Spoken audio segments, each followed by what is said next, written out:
Broncos at the Steelers. The Steelers are sitting as 7-point favorites as we sit right now. This number has come down just a tad. There was a hook on this a little bit earlier in the week at 7.5 on the Steelers. The Broncos, of course, coming off of a mixed bag performance, I guess would be the best way to say that whenever we're kind of looking at how this team breaks down here. Brad, we take a look at this Broncos and Steelers game here where Cortland Sutton did not play for the Broncos. Of course, he is the veteran there. Jerry Jeudy didn't help really the situation a ton. Couple of key drops there for the Broncos as well.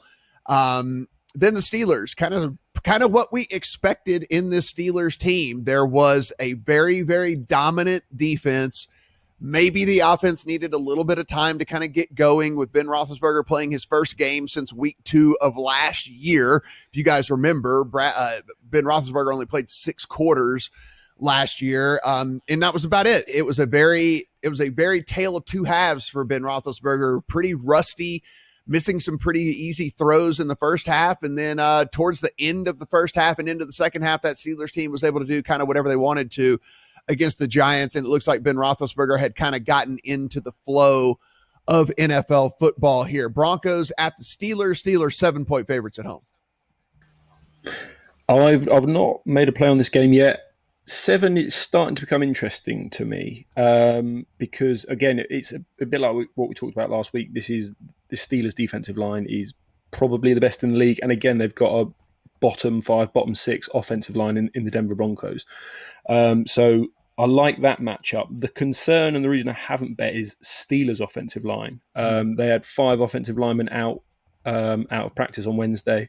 They don't know whether David DeCastro, he's like using all-pro guard, whether he's going to play. His replacement, Stefan Wisniewski, he was knocked out with a pec injury. So I need to see what kind of offensive line the Steelers have got in there.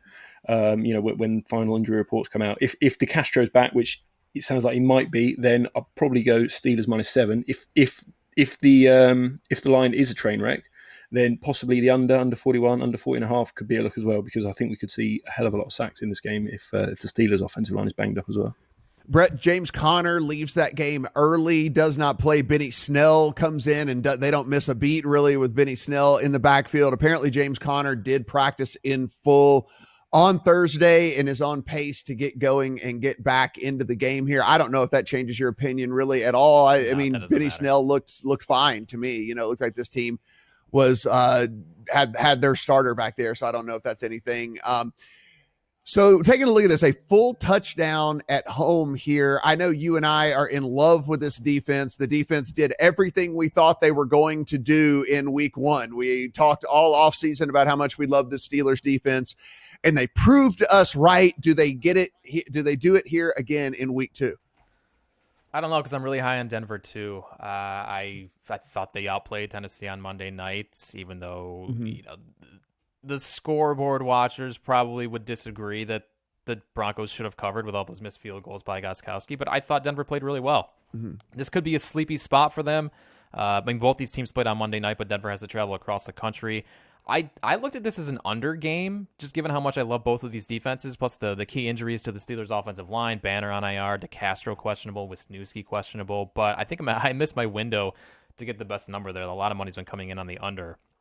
So this is kind of a stay away for me. I kind of lean Broncos on the number, but Drew Lock was only successful on Monday when he got out of the pocket, and with these edge rushers with the Steelers, I just don't see him having much success. So I'm just going to sit back and watch this one. I don't really have a whole lot. Definitely not going in my Yeah, so this is a open leg of a teaser for me. I'll tell you how I'm going to close this thing out. You probably already know how I'm going to close it out, but taking the 7, it was actually at 7.5, so I got a bad end of this, but taking it through the 7, through the 3, getting it under a field goal here for this Steelers team. I don't know if they win by more than a touchdown in this game, but I do believe that they win the game, Brett, for the same reasons that you're talking about here. I think that when it comes down to it, yes, two good defenses here, but one elite defense in the Steelers. Drew Lock didn't show me really anything all that special last week. Now, he was without Cortland Sutton. I do understand that. couple of pretty bad drops for him there, but his deep ball still didn't look very good. Still doesn't look completely poised. Would I be, and I'm completely biased here, so completely biased in this time, but did Joe Burrow last night, does he not look more comfortable in the pocket? Does he not look like a more complete player already in the NFL than Drew Lock does, or is that just my eyes deceiving me? Yeah.